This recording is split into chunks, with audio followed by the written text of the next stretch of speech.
welcome back everyone. Today we will discuss about the state variable and path variable.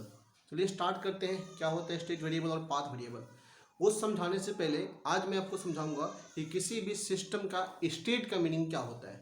देखो कोई भी system होता है तो उसकी किसी भी सिस्टम को डिफाइन के लिए कुछ पैरामीटर की जरूरत पड़ती है। जैसे मैं बोलूँ एक सिस्टम है तो उसकी अपनी कुछ प्रेशर होगी, कुछ वॉल्यूम होगा, कुछ नंबर ऑफ मोल होंगे, कुछ टेम्परेचर होगा, कुछ उसकी इंटरनल एनर्जी होगी, कुछ इंट्रोपी होगी, कुछ इंथैल्पी होगी। ऐसे बहुत सारे पैरामीटर होते हैं, ठीक है ना। और इस पैरामीटर की वैल्यू जो होती है, अगर मान लो किसी किसी की स्टेट को मैं फिक्स कर दूं, मतलब ये सारे पैरामीटर को मैं क्या कर दिया, उसको फिक्स कर दिया, ठीक है ना। अब चलो मैं बोला कि सिस्टम का स्टेट चेंज हो रहा है, मतलब अगर इसमें जो भी मैंने लिखा ये टर्म, इसमें से अगर किसी की भी वैल्यू वो चेंज हो रही है, प्रेशर चेंज हो जाए या वॉल्यूम चेंज हो जाए या टेम्परेचर चेंज हो जाए या इंथैल्पी चेंज हो जाए या एंट्रोपी चेंज हो जाए, मतलब कुछ भी चेंज हो जाए तो हम बोलेंगे सिस्टम अपना स्टेट क्या कर रहा है, चेंज कर रहा है, एक स्टेट से दूसरे स्टेट में जा रहा है। जैसे मैं बोलूँ कि यहाँ पे पहले प्रेशर मान लो पहले प्रेशर P1 था, अब प्रेशर यहाँ पे P2 हो जाए, कुछ भी एक ही टर्म चेंज हो जाए, अगर एक से ज़्यादा टर्म चेंज हो रहे हैं तभी उसको स्टेट में बोलेंगे सिस्टम एक से दूसरे चला गया। या सिर्फ कम से कम एक स्टेट भी चेंज हो जाए, एक भी पैरामीटर उसका चेंज हो जाए तो हम बोलेंगे सिस्टम ने अपना स्टेट क्या कर लिया, चेंज कर लिया। जैसे मान लो प्रेशर हो जाए, कुछ वॉल्यूम भी चेंज हो जाए, नहीं भी चेंज हो कोई बात नहीं, कम से कम एक चेंज होना चाहिए, टेम्परेचर चेंज वही रहे, मान लो नंबर ऑफ मोल वही रहे, तो हम बोलेंगे सिस्टम पहले इस पोजीशन पे था, फर्स्ट पोजीशन पे, और सेकेंड पोजीशन चला गया, मतलब सिस्टम ने अपनी स्टेट चेंज कर ली। स्टेट चेंज करने का मतलब क्या हुआ कि इसमें कोई भी टर्म जो मैंने बताया आपको, जो सिस्टम के स्टेट को डिफाइन करता है, उसमें से किसी एक की वैल्यू क्या हो जाए, चेंज हो जाए, या सब में सबकी वैल्यू चेंज हो जाए। अगर वैल्यू उसकी चेंज हो रही है तो हम बोलेंगे क्या हो रहा है, सिस्टम का स्टेट चेंज हो रहा है। अब किसी सिस्टम में जो भी उसकी स्टेट को डिफाइन करने के लिए जो पैरामीटर है, उन सारे पैरामीटर को हम दो पार्ट में डिवाइड किए हैं। एक है स्टेट वेरिएबल और दूसरा है पाथ वेरिएबल। स्टेट वेरिएबल किसको बोलेंगे, अगर मान लो सिस्टम में एक मान लो सिस्टम एक स्टेट से दूसरे स्टेट में गया, मतलब अपनी पोजीशन चेंज किया, तो उसकी पोजीशन पहले क्या थी, मतलब उसका मान लो प्रेशर की बात करें तो पहले प्रेशर क्या थी और फाइनल प्रेशर क्या है, चेंज इन प्रेशर कितना हुआ, अगर ये निकालना है तो आप क्या देखते हो, पी इनिशियल देखते हो और पी फाइनल देखते हो। तो पी इनिशियल और पी फाइनल बस इससे मतलब है, चेंज कैसे हुआ, किस तरीके से चेंज हुआ, पाथ कौन सा फॉलो किया, उससे आपको कोई मतलब नहीं है। तो अगर किसी भी पैरामीटर का अगर हम चेंज निकालना है आपको कि सिस्टम एक से दूसरे स्टेट पे गया तो चेंज कितना हुआ, अगर ये पता करना है आपको, तो आपको अगर सिर्फ इनिशियल और फाइनल पोजीशन से मतलब है, बीच में कौन से पाथ को फॉलो किया गया उससे अगर कोई मतलब नहीं है, तो उस पैरामीटर को बोलते हैं स्टेट वेरिएबल। लेकिन अगर मान लो कोई ऐसी वेरिएबल है जो इस बात पे भी डिपेंड करती हो कि पाथ कैसे चेंज किया गया, मतलब जब चेंज हो रही थी, प्रोसेस आपकी हो रही थी, तो ड्यूरिंग द प्रोसेस किस पाथवे को फॉलो किया गया, इस बात पे भी डिपेंड करती हो, तो उस पैरामीटर को हम बोलते हैं क्या भाई, पाथ वेरिएबल। आपको दिखाते हैं, आगे चले आइए। कहने का मतलब है कि जो प्रेशर था, वॉल्यूम था, टेम्परेचर था, नंबर ऑफ मोल था, ये किसी भी सिस्टम के स्टेट को डिफाइन करता है, ठीक है ना। ये सब ऐसे पैरामीटर हैं जो किसी भी सिस्टम के स्टेट को डिफाइन करता है। सिस्टम की स्टेट क्या है, तो इन सब बातों से पता चलती है। हम यहाँ पे देखते हैं, अब देखिए स्टेट वेरिएबल या स्टेट फंक्शन भी इसको बोलते हैं, तो क्या होता है उसके बारे में देखते हैं। देखो कि it's value depends only at initial and final position, the not depends path follow during the changes. Path से मतलब नहीं है, पाथ कौन सा फॉलो किया इससे कोई मतलब नहीं है, सिर्फ इनिशियल पोजीशन क्या है, फाइनल पोजीशन क्या है, अगर ये आपको हम बता दें तो आप उसमें क्या निकाल देंगे, उसमें कितना चेंज हुआ ये निकाल सकते हैं। तो उसको हम बोलते हैं, अगर ऐसा निकालने में हम कैपेबल हैं तो उसको हम बोलेंगे स्टेट फंक्शन या फिर स्टेट वेरिएबल। जैसे मान लो कि सिस्टम, मान लो पहले सिस्टम यहाँ पे था, सपोज करो ये फिगर देखो, एक बार मान लो सिस्टम यहाँ पे था, ये सिस्टम है, पहले सिस्टम यहाँ पे था, अब कुछ समय के चेंज हुआ और चेंज होने के बाद सिस्टम अब यहाँ से यहाँ पहुँच गया। पहले ये फर्स्ट पोजीशन था और ये सेकेंड पोजीशन है, ठीक है ना। पहले ये पिस्टन ऐसे था, पहले पिस्टन वहाँ से यहाँ पहुँच गया, ठीक है, चेंज हुआ। तो मैं आपसे बोलूँ कि जब यहाँ पे सिस्टम होगा तो उसकी अपनी कुछ प्रेशर होगी, यहाँ पे जब सिस्टम होगा तो अपना कुछ प्रेशर P1 होगा, कुछ वॉल्यूम होगा V1, कुछ टेम्परेचर होगा T1, होगा कि नहीं। यहाँ पे कुछ नंबर ऑफ मोल होंगे, कुछ इसका इंथैल्पी होगा, कुछ इसकी इंट्रोपी होगी, अपना कुछ पैरामीटर होगा इसका जो इसकी स्टेट को डिफाइन कर रहा है।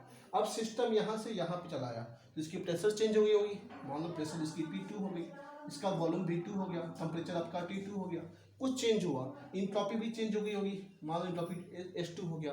तो अगर आपको चेंज निकालना है, मैं बोलूँ कि आपको मान लो डेल पी निकालना है, डेल पी, तो बताओ चेंज, डेल पी का मतलब है चेंज इन प्रेशर। तो आप क्या करोगे सर, पी फाइनल बता दो, यहाँ पे पी फाइनल कितना है और माइनस कर दो पी इनिशियल, पहले कितना था, क्या निकल जाएगा, डेल पी निकल जाएगा, मतलब चेंज इन प्रेशर निकल जाएगा।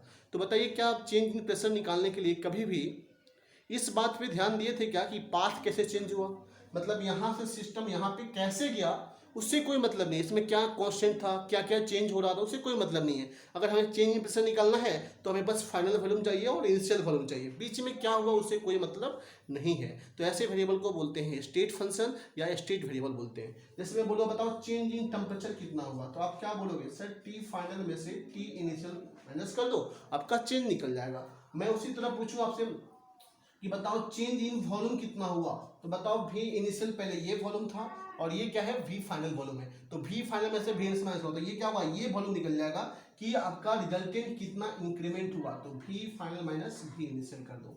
आई बात समझ में, मतलब ये सब उसी तरह अगर आपको इंट्रॉपी चेंज निकालना है, डेल एस निकालना है, तो हम बताएंगे आपको कि एस फाइनल मतलब entropy final minus entropy initial कर दो। इंथैल्पी निकालना है, इंथैल्पी भी आपका स्टेट फंक्शन होता है, मतलब ये H final minus H initial कर दो। मतलब ये सब सिस्टम के स्टेट को डिफाइन करते हैं और ये सारे किस पे डिपेंड करते हैं, सिर्फ सिस्टम के करेंट पोजीशन पे डिपेंड करते हैं कि उसी करेंट पोजीशन क्या है, उस करेंट पोजीशन को लाने में कैसे लाया गया उससे कोई मतलब नहीं है। तो ये सारे पैरामीटर कैसे कहलाएंगे, स्टेट फंक्शन कहलाएंगे या स्टेट वेरिएबल कहलाएंगे। ठीक है, अब मैं आपसे पूछूं कि चलो मुझे बता दो पाथ वेरिएबल क्या होता है। पाथ वेरिएबल हम उस वेरिएबल को बोलेंगे जो किस पे डिपेंड करता हो, इनिशियल एंड फाइनल पोजीशन के साथ साथ इस बात पे भी डिपेंड करता हो कि पाथ कैसे चेंज हुआ, मतलब कैसे जो यहाँ से वहाँ पहुँचे कैसे हैं। जैसे मैं आपको एग्जांपल बताता हूँ, आपने फिजिक्स में पढ़ा होगा डिस्प्लेसमेंट और डिस्टेंस, पढ़ा है ना। चलिए जब बताइए अगर मैं पूछूं कि यहाँ पे कोई ऑब्जेक्ट है ए पोजीशन पे, इसको ए से बी गया, यहाँ पे गया, तो एक बार ऐसे फॉलो किया और एक बार ये ऐसे फॉलो किया। चलिए मैं आपसे पूछूं कि ये जो पाथवे है इसको मैं ए बोल रहा हूँ स्मॉल ए और इसको मैं बी बोल रहा हूँ, तो क्या मैं आपसे पूछूं क्या दोनों केस में डिस्प्लेसमेंट सेम रहेगा क्या। डिस्प्लेसमेंट क्या होता है, इनिशियल पोजीशन और फाइनल पोजीशन, इससे ही मतलब है, मतलब ये जो डिस्टेंस है ये डिस्टेंस यही क्या है इसका डिस्प्लेसमेंट है। आ रही बात समझ में। तो डिस्प्लेसमेंट चाहे आप इससे निकालो चाहे इससे निकालो क्या होगा, सेम होगा, क्योंकि डिस्प्लेसमेंट का मतलब क्या होता है, सिर्फ इनिशियल और फाइनल पोजीशन से मतलब है। बीच में ये ऐसे पाथवे को चेंज किया गया, ऐसे चेंज हुआ या फिर वो डायरेक्ट ऐसे चेंज हुआ, उससे कोई मतलब नहीं है। कौन से पाथ को फॉलो किया है, ए को फॉलो किया या बी को फॉलो किया, उससे मतलब नहीं है। मतलब आपके अकॉर्डिंग यहाँ पे लगाएं डिस्प्लेसमेंट कैसा फंक्शन हो जाएगा, स्टेट फंक्शन हो जाएगा, स्टेट वेरिएबल हो जाएगा। लेकिन हम बात करते हैं पाथ फंक्शन की या पाथ वेरिएबल की बात करते हैं। बताइए क्या मैं पूछूं क्या इस पाथवे को फॉलो किया, नंबर ए के थ्रू हम गए या बी के थ्रू गए, क्या दोनों में डिस्टेंस जो होगा वो सेम होगा क्या, बिल्कुल नहीं, डिस्टेंस दोनों में क्या होगा, अलग अलग होगा। देखो इसमें डिस्टेंस क्या हो जाएगा, ज़्यादा हो जाएगा ए वाले में, बी वाले में डिस्टेंस क्या होगा, कम हो जाएगा। मतलब डिस्टेंस की वैल्यू ए पाथवे के थ्रू और बी पाथवे के थ्रू अलग अलग आ रही है, जबकि दोनों का पोजीशन क्या है, सेम है। इसका मतलब क्या हुआ कि डिस्टेंस जो है इस बात पे भी डिपेंड कर रही है कि ये जो पाथवे फॉलो किया गया है ए से बी, वो किस पाथ को फॉलो किया गया है, इस पे भी डिपेंड कर रही है। सिर्फ स्टेट पे भी डिपेंड नहीं, मतलब स्टेट भी कर रही है, उस पर भी कर रही है, दोनों पे कर रही है। तो ऐसे वेरिएबल जो दोनों पे करते हो उसको हम क्या बोलते हैं, पाथ वेरिएबल बोलते हैं। मतलब एग्जांपल्स की बात करें यहाँ पे, तो डिस्टेंस जो होगा, डिस्टेंस ये कैसा हो जाएगा भाई, पाथ वेरिएबल हो जाएगा, जो पाथ पे डिपेंड करता है। उसके बाद वर्क जो होता है, वर्क किसी भी सिस्टम में जो वर्क होता है, वर्क का जो चेंज हो रहा है जिसको हम डेल डब्ल्यू बोल रहे हैं, ये क्या हो जाएगा, ये पाथ पे डिपेंड करेगा कि कौन से पाथ, किसके वर्क आप कर रहे हो, तो किसके थ्रू कर रहे हो, मतलब कैसे वर्क कर रहे हो, उस पर भी डिपेंड करेगा। उसके बाद मैं आपको हीट बता दूं, हीट जो होता है किसी भी सिस्टम को अगर आप जो हीट देते हो या सिस्टम से कोई हीट लेते हो या हीट जो एक्सचेंज हो रहा है वो कैसा होता है, पाथ डिपेंडेंट होता है, मतलब पाथ वेरिएबल होता है। उसके अलावा आपको मैं पढ़ाऊंगा आगे टर्म, एक होता है हीट कैपेसिटी। हीट कैपेसिटी आपने सुना होगा, हीट कैपेसिटी सीपी होता है, सीवी होता है। तो ये सीपी सीवी क्या है, अलग अलग पाथ है। सीपी का मतलब होता है कांस्टेंट प्रेशर और Cv का मतलब कांस्टेंट वॉल्यूम। तो ये दोनों अलग अलग पाथ है, एक बार कांस्टेंट प्रेशर लिया गया है, एक बार कांस्टेंट वॉल्यूम लिया गया है। मैं आपको आगे दिखाऊंगा कि जब Cp की बात करते हैं, मतलब कांस्टेंट प्रेशर की बात करते हैं, उस केस में हीट कैपेसिटी डिफरेंस होता है, अलग होता है। किससे भाई? जब हीट कैपेसिटी की बात करते हैं कांस्टेंट वॉल्यूम पे। तो ठीक है ना। तो ये चारों जो टर्म आपको दिखाई दे रहे हैं, ये चारों कैसे फंक्शन है भाई? पाथ फंक्शन है, जो सिस्टम के पाथ कैसे चेंज हो रहा है उस पर भी डिपेंड करता है। आई बात समझ में? और ये सब जो ऐसे हैं जो सिर्फ किस पे डिपेंड करते हैं? इनिशियल और फाइनल पोजीशन पे डिपेंड करते हैं। चलिए और समझाते हैं आपको। ये देखिए ग्राफ, ये P वर्सेस B की ग्राफ है। ये मान लो सिस्टम पहले A पे था, अब A से कहाँ गया? B पे आ गया। और एक बार 2 के थ्रू आया और एक बार इसके थ्रू, A से B आ रहा है, फिर लेकिन 1 के थ्रू आ रहा है। चलिए मैं आपसे पूछूं, क्या 1 के थ्रू जब आएगा तो क्या उसमें डेल P जो होगा, जो 1 के थ्रू है, क्या ये डेल P ऑफ 2 के थ्रू, क्या दोनों आपस में इक्वल होंगे? क्या A के थ्रू चेंज करो और या B के थ्रू चेंज करो, 1 के थ्रू चेंज करो या फिर 2 के थ्रू चेंज करो, क्या इसमें जो चेंज इन प्रेशर की वैल्यू सेम होगी? क्या देखिए बिल्कुल सेम होगी। क्यों आप बोल सकते हैं ऐसा? क्योंकि ये कौन सा डिपेंड करता है? इनिशियल और फाइनल पोजीशन पे डिपेंड करता है। दोनों केस में इनिशियल और फाइनल पोजीशन क्या है? सेम है, इसलिए वैल्यू सेम होगी। मैं आपसे बोलूं क्या change in volume del V जो 1 के थ्रू हो रहा है और चेंज इन वॉल्यूम जो 2 के थ्रू हो रहा है, क्या दोनों सेम होंगे? क्या बिल्कुल सेम होंगे भाई। क्यों ऐसे आप बोल पा रहे हो आप? क्योंकि वॉल्यूम कैसा होता है? एक स्टेट फंक्शन होता है जो सिस्टम के स्टेट को डिफाइन करता है। ठीक है ना। तो ये एक ऐसा है जो इनिशियल और फाइनल पोजीशन डिपेंड करेगा, पाथ पे डिपेंड नहीं करेगा। तो आपने ये बोल दिया। मैं आपसे पूछता हूं, क्या हीट जो है, हीट जो 1 के थ्रू हो रहा है, क्या हीट जो 2 के थ्रू होगा, क्या ये दोनों वैल्यू सेम होगी? नहीं, ये वैल्यू सेम नहीं होगी। क्यों भाई? क्योंकि मैंने अभी बताया आपको कि ये कैसा फंक्शन होता है? पाथ फंक्शन होता है। किस पे डिपेंड करेगा? पाथ पे डिपेंड करेगा। यहाँ पे देखो 1 के थ्रू पाथ अलग है और 2 के थ्रू पाथ अलग है। पाथ अलग हो गया, डिफरेंट हो गया पाथ, तो इसके लिए हीट की वैल्यू भी क्या हो जाएगी? डिफरेंट हो जाएगी।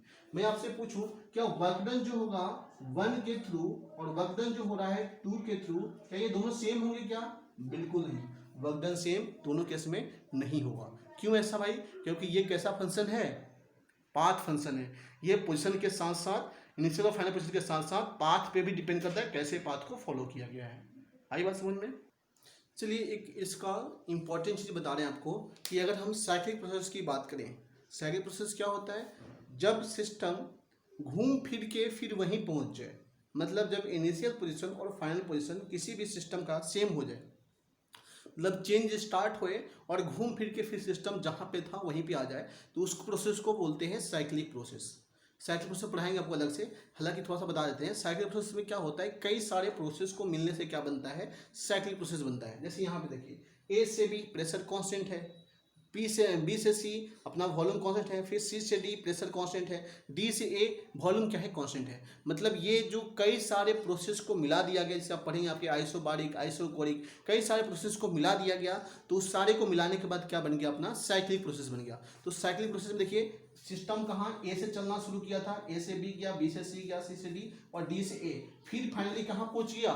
A पे पहुंच गया। मतलब जब उसकी इनिशियल पोजीशन और फाइनल पोजीशन सेम होती है तो उस प्रोसेस को हम क्या बोलते हैं? साइक्लिक प्रोसेस बोलते हैं। इसका भी देखिए, मान लीजिए सिस्टम यहाँ चलना शुरू किया, यहाँ से फिर घूम फिर के सिस्टम कहाँ पहुंच गया? वहीं पहुंच गया। मतलब उसकी फाइनल पोजीशन और इनिशियल पोजीशन क्या है? बिल्कुल सेम है। मतलब एक साइकिल का फॉर्मेशन होगा। अगर ग्राफ में साइकिल का फंक्शन हो रहा है, मतलब वो कौन सा प्रोसेस है? साइक्लिक प्रोसेस है। चलिए इसके बारे में बात करते हैं। मेन पढ़ने क्या जा रहे हैं हम लोग। साइक्लिक प्रोसेस में क्या होता है? जो स्टेट वेरिएबल होते हैं उनकी वैल्यू हमेशा 0 के इक्वल होती है, ये ध्यान रखना। क्यों भाई? क्योंकि इस साइक्लिक प्रोसेस में इनिशियल पोजीशन और फाइनल पोजीशन दोनों क्या हो गया? सेम हो गया। अगर पोजीशन ही चेंज नहीं हो रही है तो बताओ, स्टेट चेंज नहीं हो रहा सिस्टम का, जो स्टेट था फाइनली वही स्टेट मिल गया उसको। जब स्टेट चेंज नहीं होगा तो स्टेट वेरिएबल की वैल्यू क्या हो जाएगी? हमेशा चेंज क्या हो जाएगा? 0 के इक्वल हो जाएगा। जैसे मैं आपसे पूछूं, बताओ ये साइक्लिक प्रोसेस है, सिस्टम ट्रेवल करना शुरू किया, फिर यहाँ पहुंच गया, बताओ चेंज इन प्रेशर क्या हो जाएगा? 0 हो जाएगा। चेंज इन वॉल्यूम कितना हुआ? अरे क्या वॉल्यूम में कोई चेंज हुआ? नहीं भाई, घूम फिर के सिस्टम वहीं पहुंच गया, तो वॉल्यूम में भी चेंज क्या हो जाएगा? 0। मैं आपसे पूछूं चेंज इन इंट्रोपी क्या हो जाएगा? ये भी एक स्टेट फंक्शन है। पढ़े नहीं हो आप इंट्रोपी के बारे में, लेकिन मैं बता चुका हूं कि ये एक स्टेट फंक्शन होता है। तो इसकी वैल्यू भी क्या हो जाएगी? 0 के इक्वल हो जाएगी। मैं आपसे पूछूं, बताओ चेंज इन टेम्परेचर क्या हो जाएगा? ये भी 0 हो जाएगा। मैं आपसे पूछूं चेंज इन इंटरनल एनर्जी, ये क्या हो जाएगा? तो आप बोलोगे ये भी जीरो हो जाएगा। मैं आपसे बोलूँ चेंज इन इंथैल्पी क्या हो जाएगा, जीरो हो जाएगा। कहने का मतलब ये हुआ कि साइक्लिक प्रोसेस में जो भी स्टेट वेरिएबल थे सबकी वैल्यू चेंज, सबकी चेंज कितनी हो जाएगी, चेंज इन स्टेट वेरिएबल क्या हो जाएगा, जीरो हो जाएगा, क्योंकि यहाँ पे पोजीशन चेंज नहीं हो रहा है। लेकिन हम बात करते हैं, बताओ यहाँ पे पाथ वेरिएबल की बात करते हैं। क्या सिस्टम यहाँ से यहाँ ट्रेवल किया, यहाँ से यहाँ ट्रेवल किया, यहाँ से यहाँ और फिर यहाँ से यहाँ पहुँच गया, मतलब घूम फिर के फिर वहीं पहुँच गया, तो क्या वर्क डन हुआ कि नहीं? अरे वर्क डन होगा भाई। जैसे सपोज करो कि आप किसी जगह पे हो, वहाँ से दिल्ली चले गए, फिर दिल्ली से घूम फिर के फिर अपने जहाँ पे आप थे वहीं पे पहुँच गए, तो क्या आपने कुछ काम नहीं किया, क्या वर्क डन नहीं किया क्या? बिल्कुल, बिना वर्क डन के आप जा ही नहीं सकते हैं। मतलब बीच में सी पोजीशन, इनिशियल पोजीशन और फाइनल पोजीशन सेम हो जाने से वर्क डन जीरो नहीं होता है, क्योंकि वर्क डन कैसा फंक्शन था, पाथ फंक्शन था। ये पाथ पे भी डिपेंड किया, आपने जो पाथ फॉलो किया उसके करस्पॉन्डिंग आपने कुछ ना कुछ वर्क डन भी किया होगा। ठीक है, तो यहाँ पे देखिए क्या होगा, बताओ चेंज इन प्रेशर तो जीरो हो गया, लेकिन बताओ वर्क डन की वैल्यू जीरो के इक्वल होगी क्या? नहीं भाई, वर्क डन की वैल्यू जीरो के इक्वल नहीं होगी। क्या इसमें हीट जो होगा, हीट जीरो के इक्वल होगा क्या? नहीं, हीट भी जीरो के इक्वल नहीं होगा। क्यों भाई? क्योंकि ये सब कैसे हैं, पाथ फंक्शन है। इसमें एक बात ध्यान रखना, ये वाली बात, ये हम आगे यूज करेंगे बार बार, कि अगर कोई साइक्लिक प्रोसेस है तो उसमें इंटरनल एनर्जी की वैल्यू चेंज क्या होती है, जीरो होती है। ये इंपॉर्टेंट न्यूज आपके लिए रिजल्ट मिल गया एक तरह से, हमको आगे यूज करेंगे इसका। चलिए यहाँ पे स्टेट फंक्शन, एक बात और बता दूँ कि स्टेट फंक्शन जो होते हैं मैथ में होता है कि यूलर्स फार्मूला को फॉलो करते हैं, लेकिन पाथ फंक्शन जो होता है ये यूलर्स फार्मूला मतलब यूलर्स थ्योरम को फॉलो नहीं करता। कौन सा? पाथ फंक्शन, क्योंकि वो पाथ पे डिपेंड कर रहा है। लेकिन यहाँ पे स्टेट फंक्शन क्या होते हैं, यूलर्स थ्योरम को फॉलो करते हैं। आई बात समझ में?